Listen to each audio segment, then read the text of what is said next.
저는 경기도에 살고 있는 40대 여자입니다. 예전 유명한 영화에 보면 이런 대사가 나오더라고요. 호의가 계속되면 권리인 줄 안다. 이 이야기를 처음 들었을 때 진짜 너무 재미있는 말이라고 생각했었는데 살다 보니 바로 제 주변에 그런 인간이 있었습니다. 오늘은 제가 그 인간들을 참교육했던 썰을 풀어볼까 합니다. 저는 종갓집의 외동딸로 태어났어요. 그렇게 큰 뼈대 있는 명문 집안까지는 아니고 규모가 좀 작은 종갓집입니다. 하지만 한 달 건너 한 번씩 제사가 있기 때문에 종갓집 종부인 저희 친정엄마는 어린 나이에 시집와서 지금까지도 제사에 치여 지내고 계세요. 종갓집 제사를 대부분의 분들은 경험을 해본 적 없으시겠지만 저희 집안은 크게 유별날 건 없어요. 하지만 딱 한 가지 지켜야 하는 건 집에 불이 나건 장마에 집이 떠내려가도 무조건 제사 날짜가 되면 제사를 지내야만 한다는 점입니다. 산 사람은 굶어도 죽은 조상은 절대로 굶겨선 안 되는 게 종갓집 맏며느리의 가장 큰 책임 중에 하나니까요. 한 번은 친정엄마가 몸이 너무 아파서 자리에서 일어나지도 못한 적이 있었습니다. 식은땀이 뻘뻘 나고 침대에 이부자리가 흠뻑 젖을 정도로 컨디션이 좋지 않았는데 하필이면 바로 그 다음 날이 제사였어요. 저는 엄마한테 병원에 가라고 했지만 밤새 잠도 제대로 못 자고 제사 걱정을 하다가 결국 아침이 되니까 일어나시더라고요. 아무리 뜯어말려도 소용이 없었고 제사 안 지내면 집안 사람들이 난리가 난다면서 기어코 일어나셨어요. 성치 않은 몸으로 시장에 가서 장을 보고 기어이 그날 저녁 온전히 제사상을 차려내셨습니다. 자식된 입장에서 내 부모를 골병 들게 하면서까지 제사를 지내는 이유를 도저히 이해할 수가 없었습니다. 조상님을 잘 모시면 자식들에게 조상복이 내려온다고 하는데 요즘 세상에 그걸 믿는 사람이 어디 있습니까? 이게 다 순진한 며느리들한테 일 시켜 먹으려고 지어낸 말이라고 생각했죠. 조상 잘 모셔야 한다면서 왜 그 조상이랑 하나도 연관 없고 피 한 방울 섞이지 않은 며느리들만 일을 시키는지 모르겠어요. 정작 그 집안 사람들인 아들들과 시누이들은 남의 집 일 보듯 신경도 안 쓰고 제사상 차리는데 하나도 도움을 주지 않거든요. 그뿐이 아니죠. 며느리들이 몸을 갈아가며 제사를 지내도 누구 하나 고마워하는 사람도 없어요. 그저 이 집안 며느리니까 당연히 해야 하는 일이라고 생각해버립니다. 결국 그날 제사상을 끝까지 다 차리시고 엄마는 쓰러지셨어요. 상태가 너무 좋지 않아 제가 새벽에 119에 전화를 걸어 병원 응급실로 실려가실 정도였습니다. 그날은 정말이지 엄마가 차려놓은 제사상을 다 뒤집어 엎어버리고 싶었습니다. 엄마를 병원에 입원시키고 당장 필요한 물건을 챙기러 일단 집으로 돌아왔어요. 근데 우리 엄마는 아픈 몸으로 하루 종일 주방에서 제사 음식 만들다가 쓰러졌는데 뒤늦게 집에 도착한 고모들이나 친척 어른들은 손가락 하나 까딱 않고 다들 앉아서 엄마랑 제가 하루 종일 만든 음식을 먹고 술을 마시고 있더라고요. 뭐가 그리 재미있는지 신나게 웃고 떠들면서 제사 음식을 먹고 있었습니다. 당연히 우리 엄마 건강을 걱정한 사람은 하나도 없었고 어쩌면 가족이라는 인간들이 남보다도 못할 수가 있나 싶었어요. 키우던 개가 다쳐서 병원에 가도 그 정도로 무신경하지는 않을 겁니다. 정말이지 원래 없던 정도 떨어질 정도였어요. 엄마를 챙기지 못하는 아빠도 정말 미웠습니다. 아빠는 어떻게 보면 참 좋은 사람이에요. 당연히 엄마를 누구보다 사랑하는 사람이고요. 그래서 더 이런 부분에 대해서 아무 소리 하지 않는 아빠가 이해되지 않았습니다. 당신들 집안 조상 제사니까 아픈 우리 엄마한테 일 시키지 말고 앞으로는 당신들이 직접 음식 차려서 지내세요. 라고 제가 소리치고 싶었지만 그랬다간 엄마가 지난 수십 년 참아가며 보낸 세월을 제 한마디로 날려버리는 꼴이 되니 그럴 수도 없었죠. 그땐 하는 수 없이 그냥 꾹 참을 수밖에 없었습니다. 그러면서 동시에 나는 절대 엄마처럼 바보같이 살지는 않겠다고 결심했죠. 사실 그건 우리 엄마도 마찬가지였었나 봐요.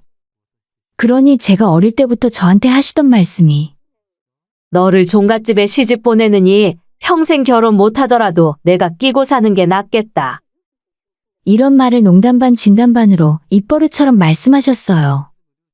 엄마 자신이 종갓집의 맏며느리로 시집 오는 바람에 평생을 시집살이에 남의 집안 조상 제사를 지내느라 꽃같은 청춘을 다 낭비했잖아요. 그러니 자식만큼은 본인과 같은 인생을 살지 않기를 바라셨을 테고요.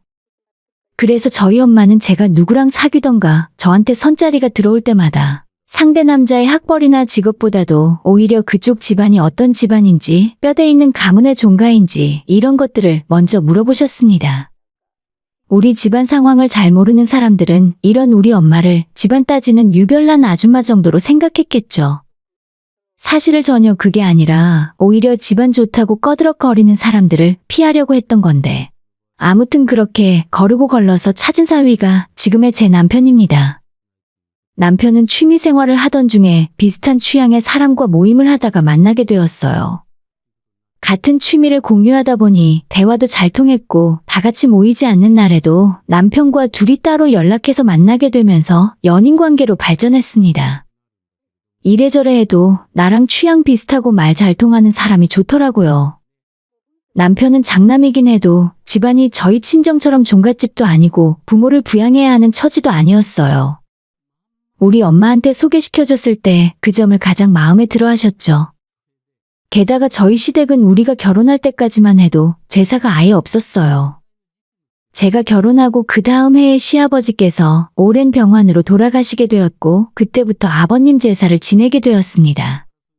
시어머님은 아예 제사를 한 번도 지내본 적이 없는 분이셨어요. 난 이 나이 먹도록 집안 제사를 지내본 적이 없어서 뭘 어디서부터 어떻게 해야 하는지도 모르겠다. 근데 너네 친정집이 종가라고 그랬지? 다행이네. 집에서 보고 배운 것도 많겠다. 앞으로 네 시아버지 제사는 너가 모셔라. 조상 제사 잘 지내면 자식들한테 좋다잖니. 우릴 위해서가 아니라 너희 자식들을 위해서라도 시아버지 정도는 제사 지내봐. 그 정도는 할 수 있지? 본인도 평생 한 번 안 한 제사를 왜 갑자기 저 때부터 지내라고 하는 건지. 어처구니가 없었지만 우리 친정 집안에 비하면 1년에 딱 한 번 있는 제사 정도는 못할 것도 없다 생각했어요. 아버님이 오랜 지병을 앓고 계셨지만 우리가 결혼할 때까지만 해도 심각한 상황은 아니었는데 갑자기 합병증이 심해지고 결국 저희 결혼 1주년이 되기도 전에 돌아가시고 말았거든요. 그것 때문에 주변에서 친척들이 저에 대한 안 좋은 소문을 많이 이야기하고 다녔어요.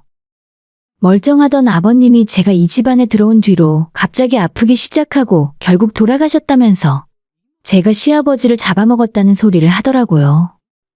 나이 많은 어른들이 뒤에서 그런 이야기를 하신다는 걸 알고 있었지만 제 귀에 들려도 그냥 모르는 척하고 넘어갔습니다. 그 말이 억울하기도 했고 아버님을 뵌 건 정말 짧은 시간이었지만 그 사이에 아버님과 정이 많이 들기도 했어요. 아버님은 집안에 딸이 없어서 아쉬웠는데 딸 같은 며느리가 생겼다면서 굉장히 좋아하셨고 저한테 잘해주셨거든요. 시어머니 몰래 저한테 용돈도 주셨고 아버님이 주시는 돈은 남편한테 이야기도 하지 말고 저 혼자 맛있는 거 사 먹으라고 하셨습니다.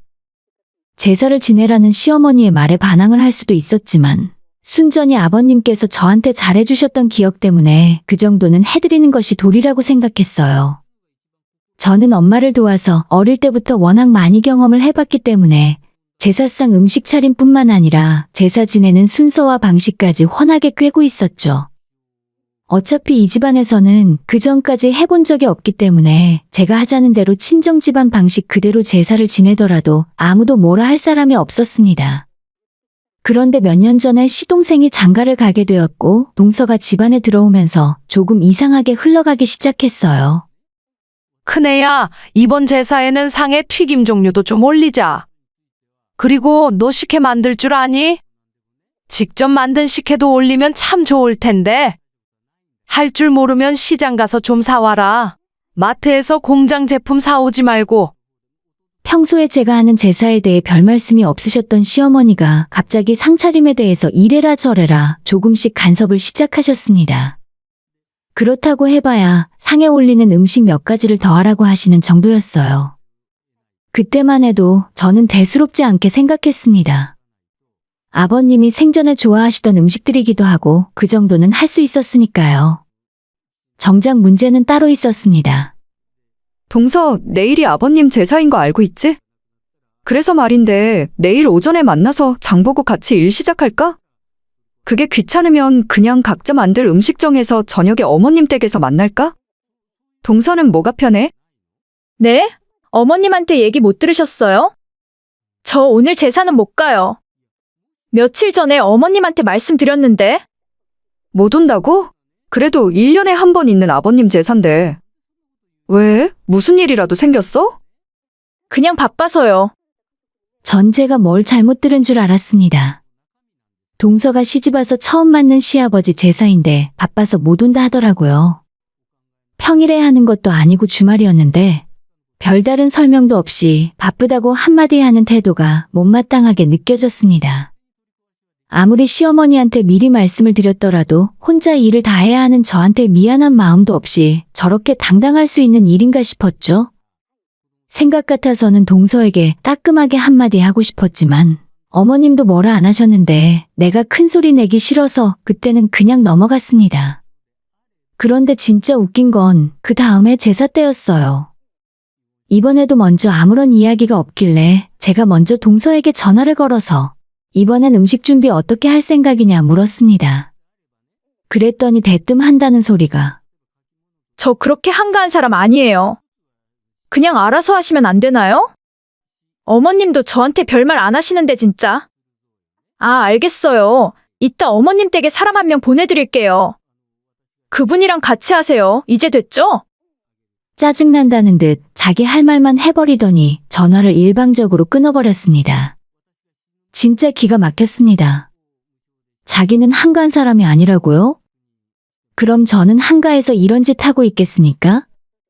사실 그동안 남편 통해서 동서가 평소 어떻게 생활하는지 익히 들어 알고 있었어요.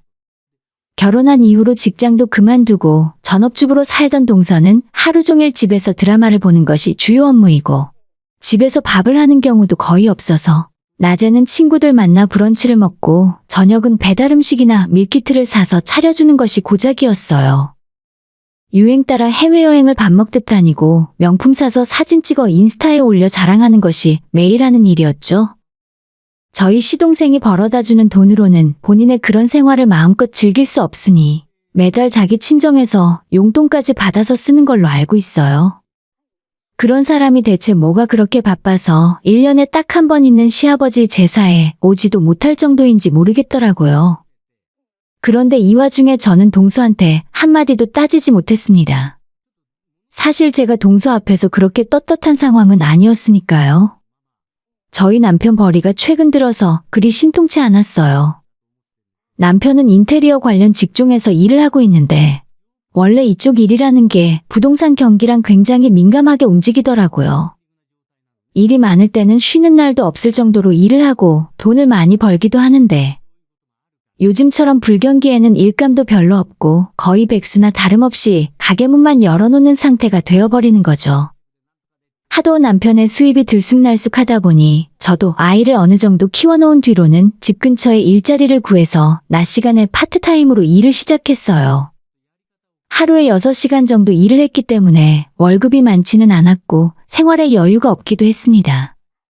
그런 와중에 저희 집 전세가 만료됐는데 집주인이 전세금을 2,000이나 올려달라 요구했습니다. 저희 가진 돈이 1,000만 원 정도 있어서 남편이 자기 동생한테 1,000만 원을 빌려달라고 해서 전세금을 맞춰줬습니다. 상황이 이렇다 보니 저도 동서 앞에서 할 말을 잘 못하게 되더라고요. 동서는 친정이 그렇게 잘 사는 건 아니지만 결혼하기 전에 모은 돈으로 동서가 집을 사서 결혼을 하기도 했고 그 집이 많이 오르면서 시세 차익으로 이득을 꽤 많이 봤던 모양이에요. 젊은 나이에 내 집 마련도 했고 여유가 있어서 주변에 인심을 많이 쓰더라고요. 특히 저희 시어머니한테 돈을 많이 쓰고 있습니다. 용돈도 자주 보내드리고 어머님 보약을 사드리거나 저번에 보니 어머님 댁에 못 보던 안마의자도 있더라고요. 그걸 어머님이 직접 사시진 않았을 거고 동서가 보내줬나 싶었어요. 그럴수록 맏며느리인 저는 동서 앞에만 서면 주눅이 들었습니다. 정작 제 잘못도 아니었는데 말이죠. 아무튼 장을 보는데 시간이 생각보다 오래 걸려서 시댁에 조금 늦게 도착했더니 동서가 보낸 도우미 아주머니가 저보다 먼저 와 계셨습니다. 기어이 사람을 보냈구나 싶어서 속으로 한숨을 쉬고 장봐온 재료들을 주방에 정리를 하고 있었는데 안방에서 동서와 시어머니가 통화하는 소리를 들을 수가 있었습니다. 얘 뭐하러 돈까지 써가면서 사람을 보내? 그냥 놔두면 큰애가 다 알아서 하는데 걔는 친정이 종갓집이라서 제사상 차리는 건 귀신이야 귀신. 그러니까 엄한데 돈 쓰지 말고 아주머니 지금이라도 돌려보내라. 그런데 쓸 돈 있으면 차라리 날 줘. 뭐? 큰애가 너한테 전화해서 뭐라고 했다고? 그런 일이 있으면 나한테 미리 말을 하지. 내가 가만두나 봐라. 지가 우리 집안에 시집와서 뭘 한 게 있다고. 어머님 목소리가 거실까지 다 흘러나오는데 저와 도우미 아주머니가 눈을 마주치고 서로 어처구니가 없어 할 말을 잃었죠. 걔는 친정엄마도 평생 종갓집 제사 지내면서 그 집안 종처럼 살았다더라. 원래 딸은 지엄마 팔자 따라가는 법이거든. 그래도 우리 집안 정도면 양반이지? 고작 해야 1년에 명절 2번, 그리고 제사 1번이 전부인데 어디 지내 친정에 비할 바야? 걔 엄마 팔자에 비하면 얘는 완전 상전이다, 상전. 그러니 걔는 신경 쓰지 마. 내가 너한테 일 시키겠니? 저번처럼 먹고 싶은 거 있으면 언제든지 이야기하고 큰애한테 만들어 놓으라고 하면 되니까. 제가 도우미 아주머니 보기가 부끄럽고 창피해서 쥐구멍이 있으면 숨어 들어가고 싶었어요. 용돈 많이 주는 며느리한테 살랑살랑 아양 떠는 시어머니를 보고 있자니 멍청하게 나서서 남의 집안 제사를 떠하는 내 자신이 한심하고 비참하게 느껴졌습니다. 저런 사람 입에 우리 친정엄마까지 오르내리게 하다니 도저히 이 상황을 참고 넘어갈 수가 없었습니다. 저는 그 길로 바로 집으로 돌아와 버렸습니다.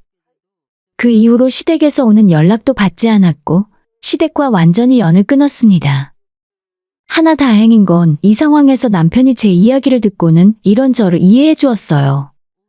그날부터 저는 하루빨리 돈을 모아서 동서한테 빌린 돈부터 갚아야 한다는 생각으로 일을 늘렸습니다. 퇴근한 남편에게 아이를 맡겨놓고 저녁에도 일을 하러 나갔어요. 빌린 돈이 1,000만 원이었는데 일을 시작하고 6개월 만에 돈을 다 모아서 동서한테 빌린 돈을 다 갚을 수 있었죠. 그런데 한번 이렇게 일을 해서 돈을 모으고 목돈을 갚아버리고 나니까 성취감도 생겼고 돈에 대한 욕심이 조금 생기더라고요. 그래서 목표를 이룬 그 이후로도 계속 일을 하게 되었고 남편이 벌어오는 돈으로 아껴서 생활하고 제가 버는 건 따로 적금 통장을 만들어서 전부 그 안에 모으기 시작했습니다. 몸은 힘들었지만 통장에 매달 수백만 원이 쌓이는 걸 보니 그렇게 든든할 수가 없었습니다. 다행히 남편도 큰 굴곡 없이 일이 잘 풀렸고 저희는 얼마 뒤에 대출을 절반 정도 낀 채로 25평 아파트를 살 수가 있었어요. 서울도 아니고 경기도의 작은 아파트였지만 우리 부부가 살기에는 딱 좋았습니다. 새로 집을 구해 이사한 곳이 친정이랑 훨씬 가까워져서 앞으로는 친정집에 자주 오가며 엄마한테 잘해야겠다 생각을 하던 참이었어요. 그런데 집들이를 하고 얼마 후에 엄마가 갑자기 쓰러지셨다는 소리를 듣고 병원으로 달려갔는데 거기서 뇌수막종 판정을 받고 엄마는 뇌수술까지 하게 되셨습니다. 수술은 다행히 잘 끝난 걸 확인했지만 인생이 참 얄궂더라고요. 그런 와중에도 저는 해야 할 일들이 있었고 엄마를 매일 간호할 수는 없었어요. 아빠도 병원에 자주 오가셨고 평소 엄마가 주변 사람들에게 잘해서 그런지 엄마를 도와주시는 분들이 많았습니다. 정말 다들 감사했어요. 수술이 잘 끝났고 퇴원은 하셨지만 집에서도 무리를 절대 하지 말라는 소리를 들었고 쉬면서 몸조리 건강 회복을 가장 우선으로 해야 한다고 하더라고요. 저는 제 살기 바빠서 하나뿐인 친정엄마도 못 챙긴 저를 탓하고 있었는데 어느 날 연락을 끊고 살았던 시어머니한테 전화가 오는 겁니다. 아마도 남편이 오랜만에 연락해서 저희 소식을 이야기했던 모양이에요. 시어머니는 자기가 그때는 잘못했다면서 손주 얼굴도 언제까지 안 보여주고 이렇게 발길을 끊고 살 거냐고 하셨어요. 통화도 하기 싫었고 어머님 하는 소리가 듣고 싶지 않았지만 동서의 근황도 어머님을 통해 들을 수가 있었죠. 알고 보니 그게 우리 집안 말아먹으려고 작정을 했더라고. 자기가 투자해서 돈 벌어준다면서 영호 앞으로 대출도 엄청나게 받았고 내가 사는 집까지 담보 잡아서 대출을 해갔지 뭐니. 오랜만에 듣는 시댁 이야기는 진짜 기가 막혔습니다. 이미 동서는 도망을 가버렸고 결혼할 때 가져온 집도 집값보다 대출이 더 많은 깡통이 된 상태였어요. 거기에 시동생 앞으로 이런저런 대출을 왕창 받아놔서 갚지도 못하는 상황이고 어머님한테 돈 벌어준다고 꼬드겨서 시댁도 저축은행까지 담보 잡아서 대출을 있는 대로 땡겨서 사라졌답니다. 그 불려시 같은 것 때문에 멀쩡한 내 자식 신용불량 되게 생겼어. 그래서 말인데 혹시 너희 집에 남는 방 좀 없니? 이 집 경매 넘어가면 나도 길바닥 나앉을 수밖에 없는데. 나 좀 너희 집에서 지내면 안 될까? 결국 이 말을 하고 싶어서 저한테 연락을 하셨던 거였어요. 어머님은 이 상황에서도 단 하나 변한 것이 없었죠. 그래서 저도 솔직하게 다 말씀을 드렸습니다. 어머님, 저는 몰라도 어머님은 동서한테 그렇게 말씀을 하시면 안 되는 거죠. 그렇게 동서한테 이것저것 받을 때는 좋으셨잖아요. 돈 벌고 싶어서 투자한 것도 어머님 선택인데 왜 동서 탓만 하세요? 어머님 잘못을 저한테 책임지라 하지 마시고 본인이 알아서 하세요. 이제 저희는 그냥 잊고 사시고요. 제가 본인 생각대로 호락호락하지 않자 이번엔 버럭 화를 내기 시작했습니다. 너 무슨 말을 그렇게 하니? 어른이 먼저 숙이고 들어오면 못 이기는 척 받아주면 안 돼? 그리고 너가 시아버지 제사 책임진다고 했잖아. 어떻게 맏며느리가 되어서 집안일도 팽개치고 나 몰라라 할 수가 있니? 너 그런 건 어디서 배워먹었어? 너희 친정에서 그렇게 가르쳤니? 안 그래도 엄마가 아픈데 제 속을 긁어대더라고요. 저도 어머님한테 똑같이 그 말을 돌려드렸습니다. 이제 저 대신 어머님이 제사라도 지내보세요. 조상덕 못 받고 있는 건 제가 아니라 어머님인 것 같은데 이제 나이값 좀 하시고 어머님 아들이랑 연락하는 건 제 알 바 아니니까 저한테는 다신 전화하지 말아주세요. 그렇게 어머님 전화를 끊고 하던 일을 계속하고 있었는데 한참 뒤에 또 제 전화기가 울렸습니다. 시어머니가 또 전화를 해서 뭔 소리를 하려나 싶었지만 시어머니는 아니었고 저희 친정 바로 앞집에 사시는 아주머니셨어요. 선영이니? 내가 너희 집안일에 간섭할 사람은 아닌데 너희 엄마 저러다가 쓰러지겠다. 병원에서 퇴원한 지 얼마나 됐다고 아침부터 계속 일만 하고 있더라. 그 소리를 듣고 달력을 확인했더니 저희 증조 할머니 제삿날이었습니다. 전화를 끊고 바로 저는 친정으로 달려갔어요. 문을 열고 집에 들어가자 제 눈에 보이는 건 이미 제사 음식이 한가득 차려져 있었고 우리 엄마는 주방 한켠에 쭈그리고 앉아서 메밀전을 부치고 있었습니다. 그 집안 친척들은 제사상 차릴 준비를 하면서 거실에 모여 앉아 TV를 보고 있었고 그 광경을 보니 피가 거꾸로 솟는 기분이 들었습니다. 저는 당장 달려가서 제사상 준비하고 있던 걸 전부 뒤집어 엎어버렸습니다. 집에 왔던 고모들이나 다른 친척들이 저한테 미쳤냐고 이게 뭐하는 짓이냐 화를 냈습니다. 다들 미쳤어. 내가 미친 게 아니라 당신들이 미쳤지. 이게 가족이야? 우리 엄마 평생 일만 하다 쓰러져서 뇌수술까지 받았어. 퇴원한 지 얼마나 됐다고 이렇게 사람을 부려먹어? 제가 진짜로 정신 나간 사람처럼 악을 쓰고 있으니 친척들 사이에 있던 아빠가 저보고 너 왜 그러냐 말리더군요. 선영아, 너 왜 이래? 일단 진정 좀 해라. 뭐? 왜 이러냐고? 난 아빠가 저 인간들보다 더 싫어. 아빠는 대체 뭐 하는 사람이야? 엄마가 이 지경인데 제사 지내라고 해. 나는 내 남편이 아빠 같은 인간이었으면 벌써 이혼했어. 저는 말리는 집안 식구들을 다 힘으로 뿌리치고 주방에 있는 엄마를 데리고 나왔습니다. 집까지 오는 차 안에서 엄마는 말없이 울기만 하셨습니다. 그리고 다음날 우리 집으로 아빠가 찾아오셨어요. 아빠는 자기가 잘못했다고 이게 나쁜 일인 줄 알면서도 당연히 해야 하는 일이라 생각해서 아무 말 안 했다고 하시더라고요. 앞으로는 절대 엄마가 제사상 차리지 않게 할 테니까 집으로 돌아오라 하셨고 저는 아빠를 용서 못했지만 엄마는 며칠 우리 집에서 쉬다가 가겠다 하셨습니다. 엄마한테 물어보니 너희 아빠도 불쌍한 사람이라며 이 정도 했으면 됐다고 하시네요. 그리고 아빠와 엄마가 의논 끝에 집안 제사는 모두 없애고 이 결정에 불만 가진 사람이 있으면 그 집에서 제사 지내게 하겠다고 했어요. 그렇게 이야기를 하니 고모들이나 집안 어른들이 아무 소리 안 하고 입을 다물었습니다. 다들 격식을 따지고 조상이 어쩌고 저쩌고 했지만 정작 자기들이 하고 싶지는 않았나 봐요. 엄마는 저희 집에서 일주일 동안 푹 쉬다가 집으로 돌아가셨고, 그리고 며칠 후에 시어머니가 저희 집에 찾아왔습니다. 현관문 붙들고 자기 이야기 좀 들어달라며 울고불고 난리를 치다가 가셨는데, 그래봤자 제가 해드릴 수 있는 것이 없었어요. 남편에게 어떻게 하고 싶냐 물어보니 전부 자기 엄마 자업자득인데 우리가 뭘 어떻게 하냐 하더라고요. 진짜 시댁집이 경매 넘어가면 이혼한 시동생이랑 둘이 살던지 하겠죠?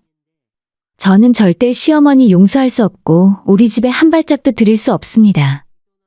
지금까지 아버님 제사를 지낸 건 어머님이 무서워서도 아니고 조상 덕을 보고 싶어서도 아니라 순전히 아버님이 제게 잘해주셔서 감사한 마음으로 했던 것이었어요. 근데 어머님이 이렇게 나오면 저도 더 이상 할 이유는 없는 거죠. 그쪽 식구들은 이제 신경 안 쓰고 제 인생이나 열심히 살려고요. 오늘의 사연은 여기까지입니다. 구독과 좋아요, 알람 설정 부탁드려요. 다들 행복하시고 좋은 하루 되세요.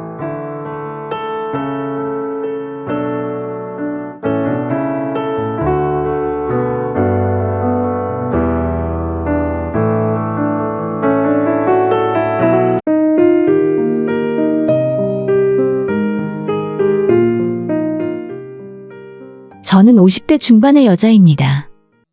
저의 어릴 적 가정 환경은 정말 평범한 편이었어요. 동네 어디에서나 볼 수 있는 2층짜리 주택이었고 2층은 세를 주고 있었습니다. 엄마, 아버지와 남동생, 네 식구가 단란하게 살았어요. 저희 아버지는 가난한 집안에서 자라 열심히 노력을 하고 자수성가를 하신 분이었어요. 그래서 늘 한자리에 편하게 안주하시는 걸 싫어하셔서 항상 일 끝나고 집에 오면 이런저런 공부를 하셨습니다. 버는 돈을 주식에도 투자를 하셨고 부동산에 투자를 많이 하셔서 큰 돈을 벌었습니다. 그래서 제가 고등학교에 다닐 때는 건물을 몇 채 가지고 있는 건물주가 되셨죠. 하지만 그런 부모님은 항상 저와 남동생에게 부모의 재산에 기대지 말고 스스로 노력해서 살아야 한다고 교육을 하셨습니다. 사람이 부모 재산에 의존하면 나태한 게으름뱅이가 되는 거야. 아빠도 맨손으로 시작했어. 너희들한테는 대학 등록금까지만 뒷바라지 해줄 거고 20살부터 자기 용돈도 자기가 벌고 알아서 살아야 한다. 엄마 역시도 아빠의 뜻에 완전 대찬성이었기 때문에 저와 동생은 집안에 여유가 있어도 대학 다닐 때부터 아르바이트를 쉬지 않았고, 그렇게 번 돈을 어떻게 모으고 관리하는지 항상 부모님이 검사를 하셨죠. 저희 집 저녁 식사 자리에서는 학점은 얼마나 나왔는지, 취업은 어떻게 할 생각인지 이런 대화가 아니라 주식은 어떻게 투자를 해야 돈을 벌 수 있는지, 부동산은 어떻게 취득할 수 있는 건지 이런 대화를 주로 했었습니다. 그러다 보니 제 친구들과는 관심 주제가 전혀 달라서 자연스레 어울리지 않게 되더라고요. 저는 대학 때부터 어떤 아이템을 잡아야 돈을 벌 수 있는지 그런 것에 흥미가 있었고, 친구들이 좋아하는 술자리나 클럽, 해외여행은 전혀 쓸모없는 일이라 생각했어요. 이런 생활의 단점은 마음 맞는 친구가 없으니 항상 외롭다는 거였죠. 나름대로 친구들과 어울려 보려고 애를 쓰기도 했고 대화에 끼어보려고 노력했지만 저는 뭔가 어색하고 재미가 없어서 금방 포기했어요. 친구들도 그런 제가 끼면 눈에 띄게 불편해했고요. 그렇게 되면서 저는 돈 버는 일에만 신경을 쓰게 되었고, 대학을 다니며 몇 가지 사업 아이템도 생각했지만 아빠는 제가 충분한 사회 경험이 없이 사업을 하는 것을 허락하지 않으셨습니다. 너가 하는 생각이 나쁜 건 아닌데 지금 당장 하기엔 능력이 부족해. 먼저 대학 졸업하면 괜찮은 회사에 들어가서 실무 경력도 쌓고 세상 돌아가는 법도 배운 다음에 너 사업을 하는 게 좋을 것 같다. 저 역시도 아빠 말씀이 맞다고 생각해서 우선 취업을 해야겠다 생각했어요. 나름대로 학점 관리는 1학년부터 꾸준하게 해두었고, 돈을 벌기 위해서 한 아르바이트 경력이지만 이것저것 안 해본 일이 없었죠. 사업 아이템을 구상하면서 시험 삼아 지자체 공모전에도 참가해서 상을 받은 적이 있는데, 저는 특별하게 취업 활동을 생각하며 한 일은 아니었지만 이 모든 것들이 제 취업에 도움이 많이 되었어요. 4학년 졸업하기 전에 알아주는 어느 대기업으로 이미 최종 합격을 할 수 있었습니다. 직장을 다니며 처음에는 제가 생각했던 일이 아닌 것 같아 흥미를 느끼지 못하고 실망도 많이 했지만 딱 3년만 참고 다녀보라는 아빠의 말을 듣고 그저 열심히 회사를 다녔어요. 그런데 연차가 쌓이고 회사 돌아가는 모습이 눈에 보이기 시작하니까 이런 큰 회사의 수많은 직원들이 어떻게 움직이는지 눈에 보이고 전체적인 업무 돌아가는 방향도 알게 되어 재미가 느껴지더라고요. 의외로 회사 생활도 적성에 맞아서 재미있게 회사를 다닐 수 있었어요. 그러면서 월급을 모아 틈틈이 주식도 하고 돈을 모아가며 착실하게 미래를 준비할 수 있었습니다. 3년 차가 되고 주임을 달고 나서는 저보다도 부모님이 더 좋아하셨습니다. 스스로도 뭔가 이뤄냈다는 뿌듯한 생각에 기분이 좋았습니다. 그때 우리 회사 신입사원으로 들어온 한 남자와 만나게 되었어요. 나이는 저와 동갑이었는데 키가 크고 얼굴이 부리부리한 것이 남자다웠죠. 보통 회사 후배면 이성으로 생각이 안 들게 마련인데 이상하게 마주칠 때마다 설레었습니다. 그동안 제 또래 다른 남자 직원들은 제가 너무 차가운 인상이라며 농담 한번 하지 못하고 어렵게 대했었는데 이 사람은 처음부터 모르는 걸 물어보러 오거나 스스럼 없이 다가왔기 때문에 더 마음이 갔던 것 같아요. 사실 여직원들 중에 그 남자를 좋아하는 사람이 꽤 있었다는 것도 알고 있었습니다. 그렇다고 제가 먼저 고백도 못하고 친하게만 지내는 중이었는데 이 사람이 먼저 고백을 했고 연인 사이로 발전할 수 있었죠. 당시에는 사내 연애를 하게 되면 주변 시선이 너무 안 좋았기 때문에 비밀로 할 수밖에 없었고 마치 첩보 영화 속 주인공이라도 된 것처럼 두근거리는 연애를 했어요. 이 사람은 생각보다 저와 다른 면이 많았습니다. 저는 작은 물건 하나를 살 때도 진짜 필요한 건지 몇 번이나 생각하고 고민해서 정말 꼭 사야 하는 것만 구입하는 스타일이었고 이 사람은 월급이 들어오면 전부 써버리는 타입이더라고요. 조금 과소비를 하는 건가 싶어 걱정이 되기도 했지만 흥미가 떨어지면 바로 중고로 팔아서 어느 정도 돈을 돌려받기도 하고 오래 묵혀놨다 팔면 웃돈을 버는 경우도 많았어요. 저는 그런 점이 너무 신기하게 느껴졌습니다. 신발이건 장난감이건 저는 꼭 필요한 것만 구입해서 쓰는 것이 고작이었는데 이런 세계가 있구나 싶었습니다. 돈을 소비하는 것에 있어 생각이 너무 다르다 보니 티격태격할 때도 있었지만 각자 생각이 다른 부분을 존중하기로 했어요. 그러는 사이에 저희의 만남은 1년이 넘게 이어졌고 자연스레 결혼 이야기가 나왔습니다. 저와 이 사람은 결혼을 하겠다는 것에 큰 이견이 없었는데 전혀 생각지 못한 곳에서 반대의 목소리가 나왔습니다. 바로 저희 아빠였어요. 아빠는 그 사람이 너무 가벼워 보인다며 결혼은 안 된다고 반대하셨죠. 그 남자 적금은 제대로 하고 있어? 얼마나 모아놨는데? 결혼은 현실이야. 아무리 좋아도 따질 건 제대로 따져야지. 하지만 저는 고집을 꺾지 않았고 아버지도 결국은 두 손을 들고 맘대로 하라 하셨죠. 엄마는 반대하는 입장은 아니었지만 제 결혼 상대가 마음에 드는 건 아니라고 하셨어요. 어떻게 부모가 하나부터 10까지 다 정해줄 수 있겠니? 너 인생이니까 너가 만들어가는 거잖아. 뭔가 우리가 볼 수 없는 좋은 장점도 있겠지. 저는 그런 부모님께 보여드리기 위해서라도 더 잘 살아야겠다 다짐했어요. 반대로 남자친구 집에 인사하러 갔을 때는 시부모님도 유쾌해 보였고 일단 집안 분위기 자체가 저희 집보다 한참 밝은 것 같아 부럽더라고요. 오늘 우리 집 며느리 될 사람이 온다고 하길래 내가 음식에 힘 좀 썼지. 많이 먹고 모자라면 이야기해. 제가 처음 인사드리러 갔을 때 엄청 비싸 보이는 회랑 한우 꽃등심이 산처럼 쌓여 있었고 밥을 다 먹고 난 이후에도 저를 위해 특급 호텔 베이커리에서 사왔다는 비싼 케이크와 과일까지 꺼내놓으셨어요. 항상 이것저것 따지고 계산만 하는 저희 부모님을 보다가 기분 낼 때는 돈을 써야 한다며 상다리 부러지게 차려놓은 시댁 식구들을 보니까 시원시원해 보여 좋더라고요. 그날 집에 돌아오며 한편으로 생각을 해보니 제가 너무 어릴 때부터 엄격하게 자란 탓에 한 번도 이런 호사를 제대로 누리지 못했구나 싶었죠.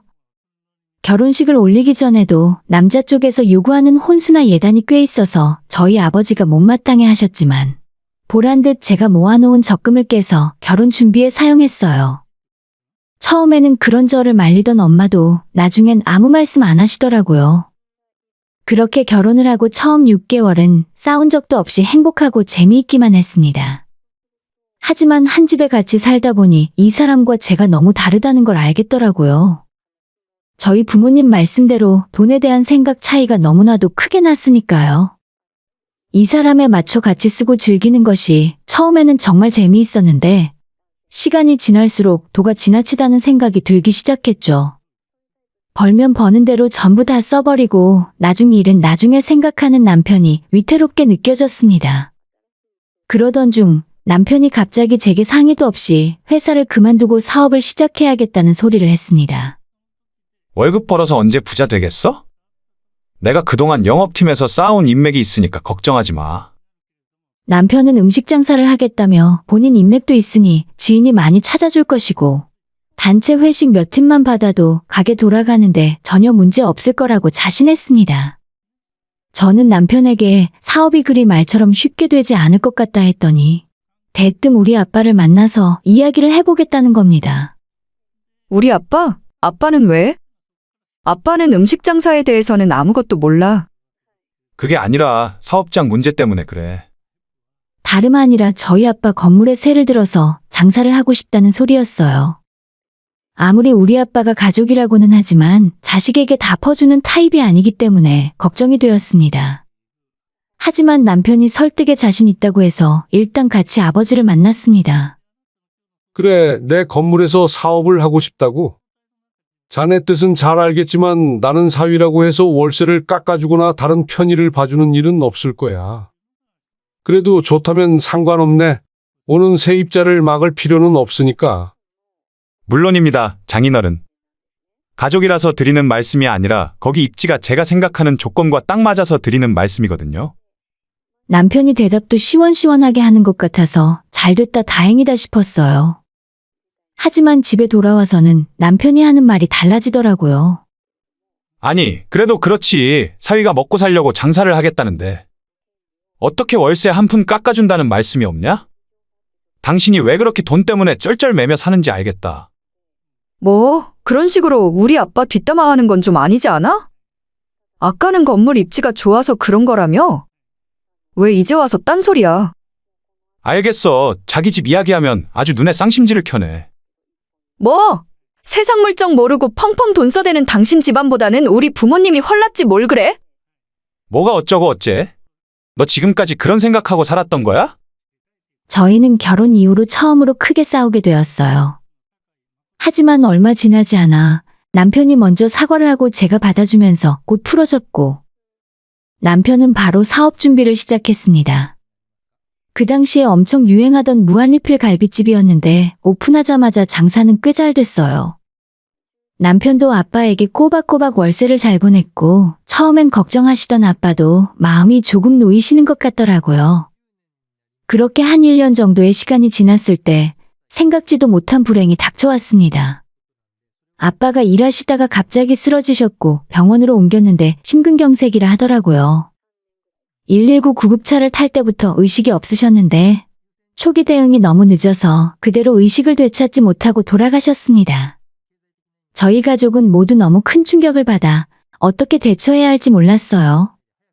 장례식장에서 하염없이 울기만 하며 정신을 차리지 못했습니다. 그런데 남편은 장례식장에 본인 손님이 오면 서로 농담을 하고 히히덕거리는 모습을 3일 내내 보였어요. 아무리 한 달이 건너라지만 너무나도 섭섭했고 실망스러웠습니다. 아빠가 돌아가시고 난 뒤로 남편은 점점 본색을 드러냈습니다. 엄마가 건물 관리를 맡은 이후로는 월세를 똑바로 보낸 적이 한 번도 없었습니다. 사실 나중에 알게 된 이야기지만 남편 가게 월세는 아빠가 따로 보관하고 계셨고 어느 정도 사업이 자리를 잡게 되면 저희에게 다시 돌려주려고 하셨었대요. 그래서 부모님 입장에서는 저희에게 줄 돈이었지만 아빠가 돌아가시자마자 본인 마음대로 생각나는 날 50만 원, 100만 원씩 대충 월세를 보내는 신용만 했습니다. 엄마는 그냥 놔두라고 했지만 저는 남편을 용서할 수가 없었어요. 당신 거기서 장사하지 마. 그냥 보증금에서 밀린 월세 까고 나오자. 남편은 이대로 그냥은 못 나간다며 끝까지 버티겠다 했습니다. 아버지가 돌아가시고 시간이 어느 정도 지나자 엄마는 건물 관리하는 것이 스트레스고 이제 지쳐서 편하게 살고 싶다 하시면서 남편이 새 들어있는 건물 하나만 남기고 나머지는 전부 처분하셨어요. 너무 급하게 정리하다 보니 시세대로 받지 못하기도 했고 세금 문제 때문에 골치 아픈 상황이 이어졌어요. 남편은 그런 저희 집안 사정을 알면서도 자기가 가게 매출이 떨어진 건 친정엄마가 건물주로서 관리를 똑바로 안 했기 때문이라며 변호사까지 선임해 내용 증명을 친정 앞으로 보냈습니다. 아니, 당신이 내용 증명을 보낸다고? 월세 안 내도 지금까지 아무 말 안 하고 참아줬잖아. 세상에 이런 법이 어디 있어? 제가 화를 내봐도 남편은 눈 하나 깜짝하지 않았습니다.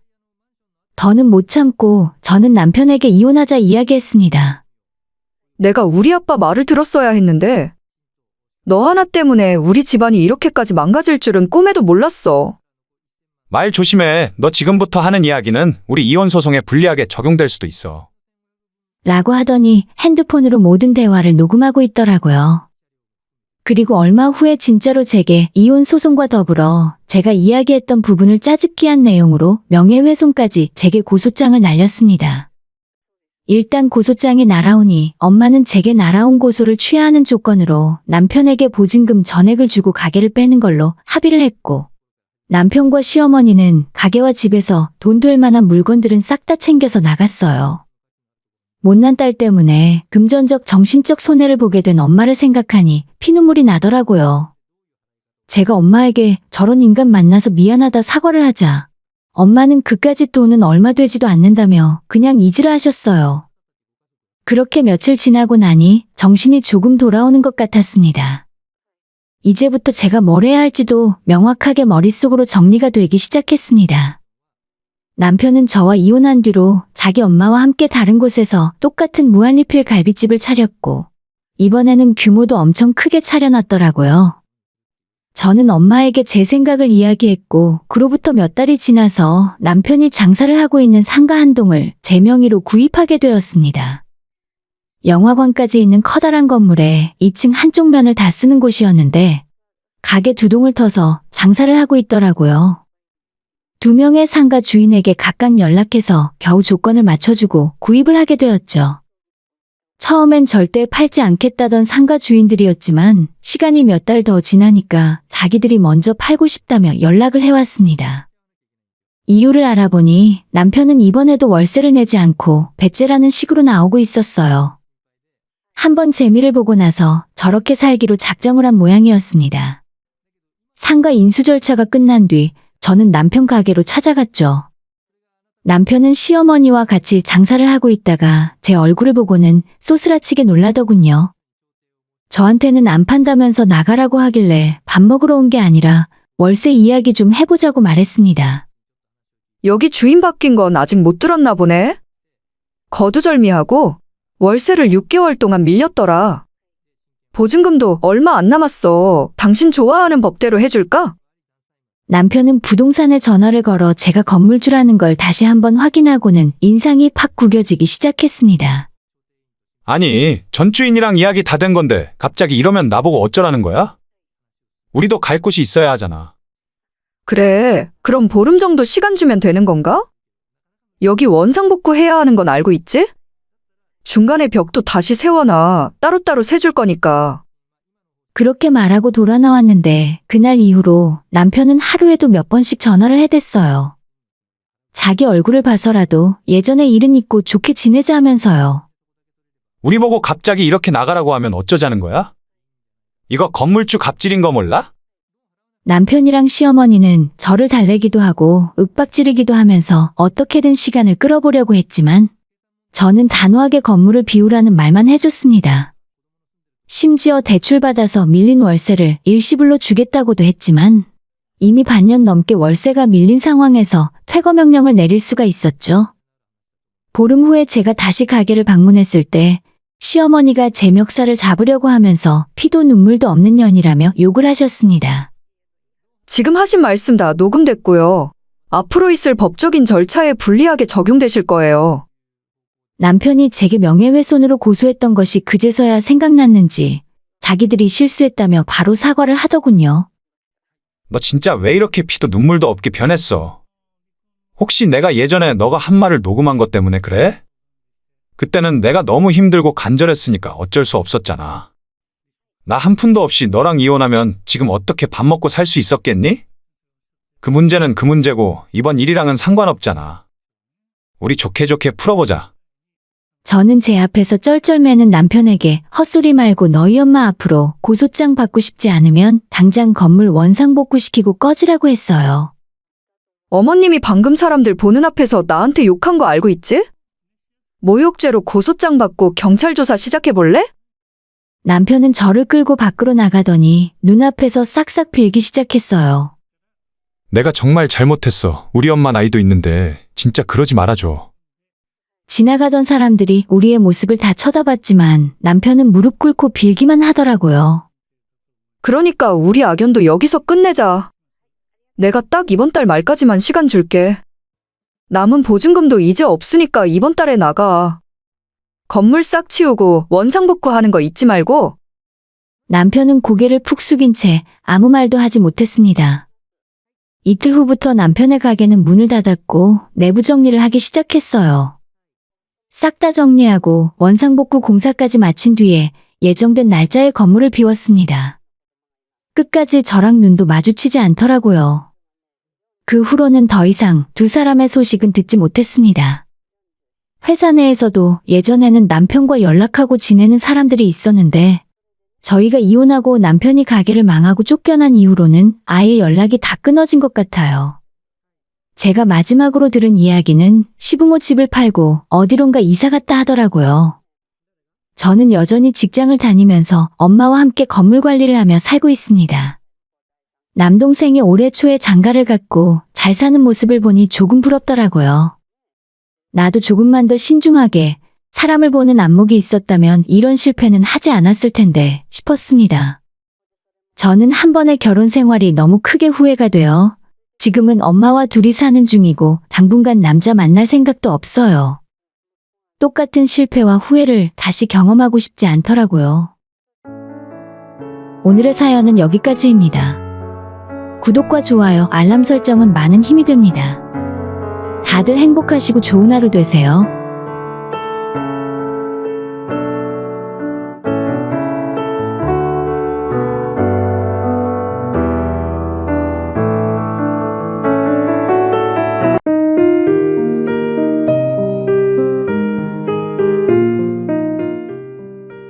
경기도에 살고 있는 30대 중반의 여자입니다. 얼마 전까지는 가정주부로 살고 있었는데 지금은 아니에요. 왜냐하면 얼마 전에 남편과 이혼했거든요. 모든 상황을 다 정리하고 이제는 일상으로 돌아가야 하는데 아직은 충격에서 벗어나지 못해 늘 제자리에 있는 것 같아요. 제 인생에 마치 폭풍처럼 휩쓸고 지나간 1년이라는 시간이 지금도 꿈처럼 느껴집니다. 처음으로 돌아가 기억을 더듬어 보면 그날은 화창했던 어느 봄날의 아침이었고 아침 일찍 일어나 아이와 남편의 아침을 차려 먹이고 학교와 직장에 출근시켰으며 모처럼 날이 좋아 창문을 활짝 열고 집안 청소까지 끝내놓은 날이었어요. 날이 너무 좋아서 도저히 가만히 있지를 못하고 자꾸 몸을 움직이게 되더라고요. 묵은 먼지를 다 털어내고 소파에 앉아 커피를 한 잔 마시고 있었는데 갑자기 모르는 번호로 연락이 왔습니다. 원래 모르는 번호로 오는 전화는 거의 받지 않는데 그날은 기분이 좋아서 그랬는지 손이 가더라고요. 전화를 받아보니 정말 오랜만에 연락이 된 고등학교 동창이었습니다. 지금까지도 약 10명 정도의 고등학교 친구들이 연락을 하고 있었고 이 친구도 그중 하나였지만 따로 개인적인 연락을 주고받는 사이는 아니었어요. 정기적으로 모임을 갖긴 해도 그때마다 모든 친구들이 다 모이는 건 아니라서 마지막으로 얼굴을 본 게 언제인지 기억도 잘 나지 않아요. 학교 다닐 때도 이 친구랑 함께 다니는 다른 친구랑 친했던 거지. 막상 둘이 있으면 할 말도 없고 대면대면한 사이였는데 무슨 일로 따로 연락을 했나 싶었습니다. 갑자기 저한테 할 말이 있다며 저희 집 근처로 오겠다 하더라고요. 그렇게 몇 시간 뒤에 약속 장소로 나갔습니다. 갑자기 내가 전화해서 놀랐지. 우리 사이에 안부 물으려고 보자고 한 건 아니고 바로 본론부터 말할게. 갑자기 무슨 일이야? 내 남편이 바람이라도 핀다는 소리를 하려고 그러나? 뭐? 너 알고 있었어? 저는 전혀 아무것도 모르고 있었고 어색한 분위기를 풀기 위해 친구에게 농담처럼 꺼낸 이야기였는데 제 친구는 너무 놀라 눈을 동그랗게 뜨고 당황했어요. 뭔 소리를 하는 거야? 나는 그냥 농담한 건데. 진짜 내 남편이 바람이라도 핀다는 거야? 너가 우리 남편 얼굴을 어떻게 알아? 왜 몰라? 내가 너 결혼식도 가고 그 이후에 사진으로도 몇 번 봤지? 친구가 남편 얼굴을 기억한다 쳐도 대체 우리 남편이 바람을 피우고 있는지 어떻게 알고 이런 소리를 하나 싶었죠. 제가 너무 불쾌한 표정을 지었더니 친구는 일단 진정하고 자기 이야기를 처음부터 들어보라 말했습니다. 너 남편이랑 그 여자랑 골프장에 오는 거 봤어? 지난 반년 동안 최소 10번은 본 거 같은데 내가 어떻게 다른 사람이랑 헷갈리겠니? 매번 같은 멤버 4명에 남자들 여자들이 오는데 팔짱 끼고 끌어안고 절대 보통 사이가 아니었어. 이 친구는 골프장에서 일을 하고 있었고 제 남편은 작은 중소기업을 운영하고 있었는데 사업자 자주 만나는 아주 친한 거래처 사장이 있었어요. 그 사람과 골프를 자주 쳤었는데 여동생이 둘이 있어서 골프 칠 때 머리수 맞추려고 자주 만나서 친다는 말을 저는 이미 들어 알고 있었습니다. 그래서 별일 아니라고 생각했어요. 그 거래처가 남편의 사업의 절반 정도를 차지하는 곳이고 두 사람 모두 술을 거의 안 마시기 때문에 골프만 치고 다니는 건 큰 문제 없다고 알고 있었거든요. 그래서 친구의 말을 들으며 속으로는 조금 웃음이 났습니다. 이 친구가 완전히 헛다리를 짚고 있는 것 같아서 빠르게 오해를 풀어야겠다 생각했죠. 아, 그거 누군지 알 것 같아. 남편 거래처 사장이랑 그쪽 여동생들이야. 원래 예전부터 친하게 지내서 같이 골프 치러 자주 다녔거든. 이야기해준 건 고마운데 괜히 열심히 일하는 남편이 욕먹는 것 같아서 기분이 그리 좋진 않네. 미안해, 먼저 일어날게. 잠깐만, 나 캐디 일하는 건 알지? 내가 너희 남편 골프 칠 때 모르는 척 하고 따라다니면서 옆에서 다 듣고 내 눈으로 본 것만 전하는 거야. 먼저 일어나려고 했는데 친구가 아무런 증거 없이 이 정도로 말을 할 것 같진 않더라고요. 처음엔 우연이었는데 저희 남편 일행은 제 친구가 캐디를 봐주는 것이 마음에 들었는지 올 때마다 지명을 했다고 합니다. 물론 남편은 제 친구들의 이름을 일일이 기억하지 못하니 본인이 지명한 캐디가 아내의 친구인 줄은 꿈에도 몰랐겠죠. 그리고 그 네 사람이 하는 대화 내용이나 골프가 끝나면 두둑하게 찔러주는 팁 대신에 눈앞에서 벌어지는 애정행각은 정말 참기 힘들었다고 합니다. 제 친구에게 상세한 내용을 전해들었더니 세상에 믿을 인간 하나도 없다는 생각이 들었습니다. 저는 친구에게 남편과 그 여자의 사진이나 대화 내용을 몰래 녹음해서 나한테 보내줄 수 있겠냐고 물었어요. 하지만 친구는 문제가 될 것 같다면서 그건 좀 곤란하다 말을 하더라고요. 그래도 저는 친구에게 이대로라면 이야기를 안 해준 것만 못하다고 나중에 꼭 사례는 할 테니 제발 증거를 포착해서 보내달라 말했습니다. 절대 너한테 피해가 가는 일은 없도록 하겠다고 당부했어요. 그렇게 친구를 만나고 집으로 돌아가고 있는데 아파트 입구로 119 구급차가 들어가는 것이 보였고 뭔가 소란스럽더라고요. 저희가 사는 아파트에 연세가 많은 노부부들이 많이 살고 있기 때문에 아마 그분들 중에 문제가 생겼구나 싶었습니다. 하지만 구급차는 제가 사는 아파트 라인에 서 있었고 지하 주차장에 내려서 걸어가고 있었는데 사람들 모여 있는 곳에 들것에 실린 우리 아빠가 보였어요. 아빠? 무슨 일이에요? 가족 되십니까? 아버님께서 쓰러지셨다는 신고를 받고 왔습니다. 지금 바로 응급실로 옮겨야 하니 같이 동승해 주세요. 저희 부모님은 근처에 살고 계셨는데 우리 집에 놀러 오셨다가 문제가 생긴 것 같더라고요.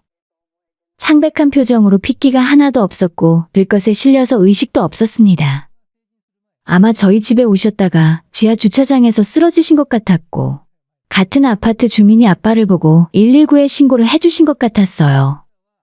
나중에 병원에서 알게 된 사실은 아빠가 심근경색이 온 상황이었고 쓰러지신 뒤로 시간이 꽤 지나 발견되었다 하더라고요. 그렇게 응급실로 실려간 아빠는 다시 건강을 회복하지 못하셨고 들것에 실려 구급차를 타고 가신 모습이 생전 마지막 기억이 되어 남아 있습니다. 병원에 도착했을 때는 이미 숨이 멎은 상황이었고 의료진들이 급하게 심폐소생술을 했지만 얼마의 시간이 지나고 사망 판정을 받게 되었어요. 진짜 그 모습이 아직도 머릿속에 슬로우 비디오처럼 재생될 정도로 시간이 꽤 지났지만 도저히 잊을 수가 없습니다.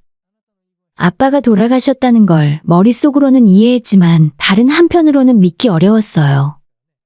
분명 며칠 전만 해도 건강하셨고 평소 취미로 테니스를 즐기실 정도로 운동을 많이 하시는 분이었거든요. 친정과 가깝게 살아서 자주 얼굴 보고 살갑게 지내던 부녀 관계였기 때문에 이런 상황을 더욱 믿을 수가 없었습니다.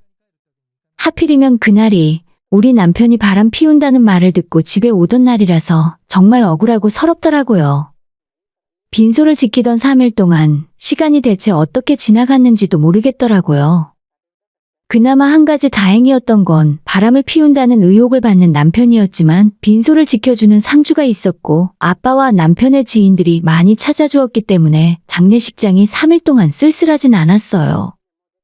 아빠 가는 길이 외롭지 않았을 것 같다는 게 제겐 마지막 위안이 되었습니다. 아빠를 보내고 보름 정도의 시간이 지나고 너무 힘들고 슬펐지만 그래도 산 사람은 어떻게든 밥을 먹고 잠을 자고 하루하루 사라졌어요. 남편이 출근한 사이에 저는 집앞 마트에서 저녁 창거리 장을 보고 걸어서 집에 가고 있었는데 아파트 상가에 있는 부동산 사장님이 저를 불러 세우더라고요. 한 동네 오래 살면서 저를 어린 시절부터 봐오신 분이었고 저희 아빠와 친구처럼 지내던 분이셨어요. 이제는 좀 괜찮아? 커피라도 한 잔 타줄까? 아니요, 괜찮아요. 슬퍼만 하고 있을 게 아니라 저도 힘내서 열심히 살아야죠. 그래, 너희 아버지도 너가 행복하게 살길 바라실 거다. 근데 그건 그렇고 너 갑자기 건물은 왜 팔려고 내놓은 거야? 나야 부동산으로 밥 먹고 사니까 팔아서 수수료 받으면 좋지만 급한 일 아니면 그거 계속 갖고 있는 게 돈 버는 거야. 네? 아빠 건물이요? 내놓은 적이 없는데. 아직 상속 절차도 제대로 안 끝났어요. 상속 절차야 산다는 사람 나타나면 큰 문제는 안 되는 건데. 그게 중요한 게 아니라 파느냐 안 파느냐가 중요한 거지.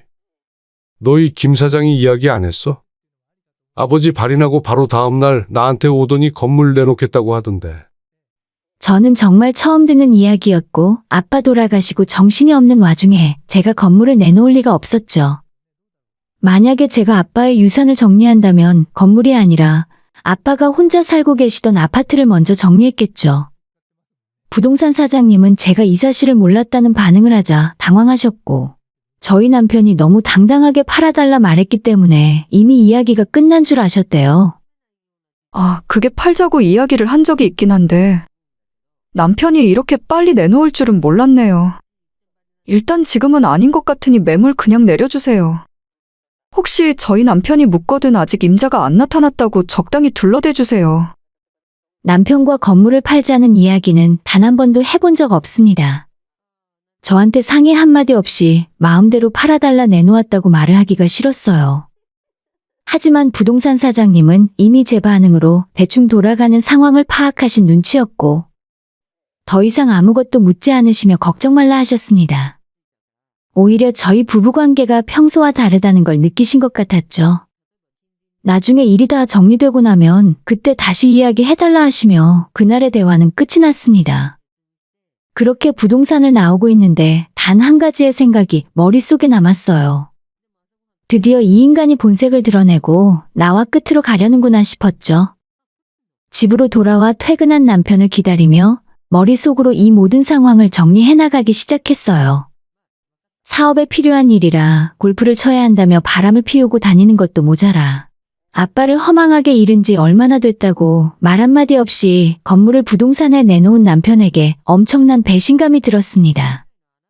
아무리 생각해도 그냥 이혼해 줄 수는 없었어요. 잠깐 나랑 이야기 좀 해. 나 오늘 부동산 정 사장님 만났어. 그래, 그럼 이야기 들었겠네. 당신이 하도 정신이 없길래 나중에 임자 나타나면 계약하기 전에 이야기하려고 했는데 정 사장님한테 들었으면 내가 굳이 설명할 필요도 없겠네. 정말 아빠 건물 팔 거냐고 하시길래 상속 처리도 안 끝나서 곤란하다 말했어. 나한테 상의 한마디 없이 당신 마음대로 결정한 건 너무한 거 아니야? 미안해. 근데 어차피 장인어른 건물을 우리가 갖고 있어봐야 뭐해. 괜히 세금만 많이 나와. 그냥 팔아서 사업에 투자하는 게 낫지. 공장 하나 더 짓자. 남편은 제가 상속받을 건물이 마치 자기 건물이라도 되는 것 마냥 떠들어대더라고요.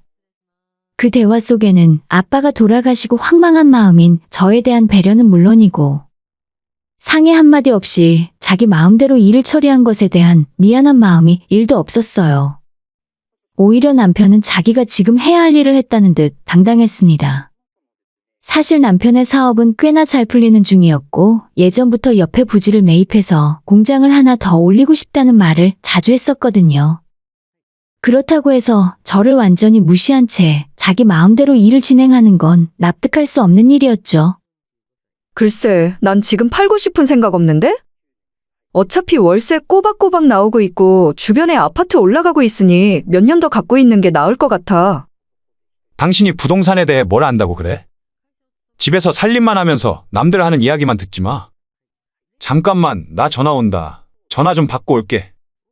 남편은 부동산은 물론이고 주변에 사업하는 지인들에게도 아빠의 건물을 판다고 이야기를 쫙 돌린 것 같았습니다. 그 전화도 건물 위치를 물어보는 전화였고 남편은 입에 침까지 튀겨가며 그 건물 수익성이 얼마나 좋은지 열과 성을 다해 설명하더라고요. 그 모습을 저는 그냥 가만히 지켜보고만 있었어요. 남편은 제가 힘을 쓰지 않아도 스스로 자기 무덤을 파고 있는 꼴이었으니까요. 앞으로 펼쳐질 미래가 제 눈앞에는 선한데 남편은 한 치 앞을 못 보고 있는 사람 같았습니다. 남편이 바람을 피우고 있다는 사실을 알았을 때, 그리고 갑자기 제가 아빠를 떠나보낸 순간들이 떠오르며 진짜 제대로 한 방을 먹여줘야겠다 싶었죠. 며칠 후에 친구를 다시 만났고 친구는 사진 수십 장과 녹음 파일 몇 개가 들어있는 USB를 제게 건넸습니다. 그 친구에게 진심으로 감사의 인사를 전했고 금전적인 보상을 하려고 했지만 자긴 그런 걸 바라는 게 아니라며 한사코 거절했어요. 그냥 저한테 최근 나쁜 일이 연속으로 생기는 바람에 도와주고 싶었을 뿐이고 절대로 나쁜 마음 먹지 말고 언제든 답답할 땐 자기한테 전화하라며 같이 밥 먹고 수다 떨며 힘든 시간을 이겨내자 하더라고요. 오래 알고 지냈지만 그렇게 친한 사이라곤 생각해 본 적 없는데 우리 사이가 이런 관계가 되니 신기했어요. 남편의 바람 그리고 아빠가 돌아가신 후에 건물을 마음대로 처분하려 한 것까지 어떻게 보면 제 치부를 전부 이 친구가 알고 있었지만 그 누구에게도 이야기하지 않을 정도로 입이 무거웠어요. 이래저래 힘들고 혼자 외톨이처럼 남았다고 생각한 순간 제게 든든한 버팀목이 되어준 친구였습니다. 그리고 또다시 며칠 후에 남편에게서 갑자기 전화가 걸려왔어요. 여보, 집이야? 장인어른 건물을 매수하겠다는 사람이 나타났어. 부동산만 믿고 기다릴 수 없어서 내가 주변에 돈 많은 사람들한테 이야기했었거든. 원래 가격보다 2억이나 더 높게 사겠다 하더라고. 지금이 기회야. 빨리 계약하자. 남편은 어떻게든 아빠의 건물을 팔아먹고 싶어 안달이 났는지 돌아가신 지 한 달도 안 되어 매수자를 찾아왔더라고요. 아직 건물은 팔리지도 않았는데 이미 팔린 것처럼 떠들고 다녔고 주변에 급전을 땡겨서 공장 부지까지 매입을 한 상황이었습니다. 그래서 더 빨리 건물을 팔고 본인 사업 자금을 확보할 생각이었던 것 같아요. 남편이 뭐라고 다니던지 저는 신경 쓰지 않았고 그동안 아빠의 유산 상속 문제를 마무리 짓고 세금을 처리하러 다니느라 저는 제 나름대로 바빴어요. 아빠가 혼자 사시던 집도 부동산에 내놓았는데 남편은 그 부분은 크게 생각하지 않았는지 전혀 신경을 쓰지 않았어요. 아마 아파트와 건물의 가격 차이가 있으니 그건 푼돈이라 생각했나 봅니다. 허파의 바람이 잔뜩 들어간 채 본인 명주를 앞당기는 줄도 모르고 있더라고요. 저는 남편의 등을 떠민 적도 없는데 스스로 절벽 밑으로 뛰어내리는 중이었어요. 남편이 어디까지 혼자 김칫국을 먹을 수 있나 조용히 지켜보기로 했습니다. 어차피 아빠 건물의 상속인은 자녀인 저였고 명의 역시 제 이름이었기 때문에 제가 칼을 빼들지 않으면 남편은 아무것도 할 수 없었습니다. 유산 상속 정리를 하기 위해 변호사를 찾았는데 마침 이혼 소송도 전문으로 하시는 분이라서 제 모든 상황과 친구가 수집해준 증거를 보여주며 이혼 소송 준비도 조용히 하고 있었죠. 이런 사실을 까맣게 모르고 있던 남편은 매수자를 데리고 부동산으로 오겠다 했고 저도 부동산에서 남편을 만나기로 약속했습니다. 변호사에게 전화를 걸어 동행해 줄 수 있냐 물었더니 흔쾌히 그러겠다 하더라고요. 분명히 저는 남편에게 건물을 팔겠다는 말을 단 한 번도 한 적이 없었고 자기 혼자 김칫국을 마시며 주위에 투자까지 받았으니 이 모든 정황은 사기라고 볼 수도 있는 상황이었습니다. 저 혼자 이 모든 걸 이야기하는 것보다는 변호사와 함께 서류로 말하는 것이 나을 것 같아서 같이 가자고 했어요. 저는 남편이 어떠한 희망의 끈조차 잡을 수 없을 정도로 만들어버리고 싶었습니다. 이렇게까지 저를 독하게 만든 사람은 바로 남편이었고 집에서 살림만 하며 아무것도 모른다고 무시를 했기 때문에 더 냉철하게 머리를 굴릴 수 있었죠. 제가 주부라서 아무것도 모른다 생각하고 골프장에서 대놓고 바람을 피우며 다닐 수 있었냐고 묻고 싶었습니다.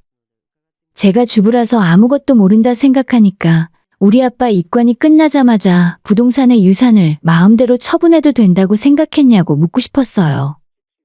저를 처음부터 끝까지 투명인간 취급하고 부부 사이의 신뢰를 저버린 대가를 혹독하게 돌려주고 싶었습니다. 여보 왔어? 우리도 방금 전에 도착했어. 인사해. 우리 건물 매수하겠다는 사장님이셔. 포항에서 과메기 공장 하시는데 엄청난 현금 부자야. 근데 옆에 같이 오신 분은 누구야? 아, 당신은 오늘 처음 보겠네. 인사해. 아빠 유산 세금이나 법 문제를 도와주신 윤 변호사님이셔. 그래? 역시 당신은 꼼꼼하다니까. 이런 큰일에는 변호사가 함께 해야 확실하지. 남편은 매수자와 함께 나타났고 저는 변호사를 대동해 부동산을 찾았어요. 잔뜩 신이 난 남편은 그 건물이 얼마나 노른자 땅에 있는 알짜배기 건물인지 시시콜콜한 것까지 다 떠들어대고 있더라고요. 부동산 사장님이 미리 작성해둔 건물 매매 서류를 저한테 보여주셨고 남편은 빨리 도장 찍으라며 재촉을 했습니다. 여보 뭐해? 여기 사장님 기다리시잖아. 어차피 계속 봐봤자 뭔지도 이해 못해. 그냥 빨리 도장부터 찍어. 저는 그 서류를 변호사님께 건넸고 변호사님이 확인을 하시더니 미리 저와 이야기한 대로 말씀을 하셨습니다. 아, 확실하네요. 유산 상속조차 제대로 이루어지지도 않은 상황에서 배우자 동의 없이 매물로 올렸기 때문에 이건 사기죄 성립이 가능합니다. 그리고 이것도 한번 확인해 주세요. 두 분의 이혼 서류입니다. 사기와 이혼이라는 말에 남편은 놀라 눈이 빠질 것처럼 커졌습니다. 이혼이라니? 그게 무슨 소리야? 그리고 내가 무슨 사기를 쳐? 저는 남편에게 미리 뽑아온 사진과 핸드폰으로 옮겨놓은 더러운 녹취록들을 틀어서 들려주기 시작했어요. 남편은 얼굴이 울그락불그락 색깔이 다채로워졌고 이건 전부 조작이라며 자기도 가만히 있지 않고 고소하겠다 하더라고요. 하지만 사진을 한 장 한 장 확인할 때마다 얼굴색은 흑빛으로 변해갔어요. 결정적으로 남편을 당황하게 한 건 바람 피운 증거가 나왔을 때가 아니라 제가 건물을 팔지 않겠다는 말을 했을 때 의자에서 떨어질 정도로 놀랐습니다. 이미 주변에 투자를 받고 비싼 이자로 돈을 빌려 토지를 매입해놨는데 이렇게 한순간에 모든 것이 날아갈 줄은 몰랐을 겁니다. 이 과정에서 저는 더 이상 아무런 말도 하지 않았고 변호사가 대신 말을 해줬어요. 그럴 때마다 증거와 서류를 남편 눈앞에 들이밀었고 단 한마디도 반박을 못하더라고요. 건물을 매입하겠다고 포항에서 올라온 사장님은 남편에게 잔뜩 화를 내고 먼저 일어나 버렸고 남편은 이 모든 것이 오해라며 싹싹 빌기 시작했습니다. 여보, 오해야. 나 그런 사람 아닌 거 알잖아. 미안해. 전부 내가 잘못했어. 진짜 난 그럴 생각이 없었는데 그쪽 최 사장이 나를 꼬드겼다니까. 변호사님이 하신 말씀 이해했지? 앞으로 나한테 할 말 있으면 변호사님 통해서 해줘. 난 더 이상 당신이랑 할 말 없어. 그렇게 남편과의 대화를 마무리 짓고 무릎까지 꿇고 싹싹 비는 그 사람을 뒤로 한 채 부동산을 빠져나왔습니다. 지난 며칠 동안 이 순간에 어떤 말을 해야 속이 시원할까 수십 번 수백 번을 상상했는데 정작 저는 별말도 못하고 저희 변호사님이 다 알아서 해주셨어요. 눈앞에서 싹싹 빌고 있는 남편을 보며 고작 이 정도밖에 안 되는 인간이었나 하는 생각이 들더라고요. 그렇게 저는 얼마 후에 이혼 소송을 시작했고 남편과 그 여자까지 고소했죠. 남편은 주변 사장들에게 빌린 돈과 15%가 넘는 이자로 빌린 급전까지 도저히 감당할 수가 없었죠. 공장 부지로 사뒀던 토지를 헐값에 급매로 처분하고 그래도 해결이 되지 않자 원래 하고 있던 공장까지 매물로 내놓았습니다. 어차피 이혼 소송으로 받는 위자료는 제게 큰돈이 아니었어요. 남편이 평생 뼈저리게 후회할 정도로 깊은 상처를 내는 것이 목적이었고 저희 변호사님이 일을 굉장히 잘해주셨기 때문에 목적을 달성할 수 있었거든요. 저는 남편과 이혼했고 그렇게 잘 나가던 사업이 한순간에 다 무너지는 꼴을 옆에서 지켜봤습니다. 욕심이 크면 화를 부른다고. 친정아빠 돌아가시자마자 제가 상속받을 유산에 침을 흘리며 본인 사업을 키울 생각을 했던 것이 독이 되었어요. 남편은 그 바닥에 소문이 쫙 퍼져버렸고 본래 하던 사업까지 매각을 했지만 다시 회생할 가능성이 전혀 없다고 합니다. 공장 부지 매입 자금이 문제가 아니라 주변 거래처가 전부 끊기는 바람에 사업 자체가 완전히 망해버렸죠. 짧은 시간에 아빠를 잃고 남편과의 결혼 생활도 끝이 나버렸지만 요즘은 종종 친구들을 만나 맛있는 걸 먹고 커피 한잔하며 수다를 떠는 걸로 낙을 찾고 있어요. 처음 용기를 내서 제게 남편의 외도 사실을 말해주었던 그 친구에게는 따로 만나 충분한 사례를 했습니다. 너무 비싼 거라며 끝까지 받지 않겠다고 했지만 그 친구 아니었으면 제 인생이 지금보다 훨씬 불행하고 힘들어졌을 수도 있다고 생각해요. 이제는 혼자 아이를 키우며 행복한 일만 제 앞에 가득했으면 좋겠습니다. 오늘의 사연은 여기까지입니다. 구독과 좋아요, 알림 설정 부탁드려요. 다들 행복하시고 좋은 하루 되세요.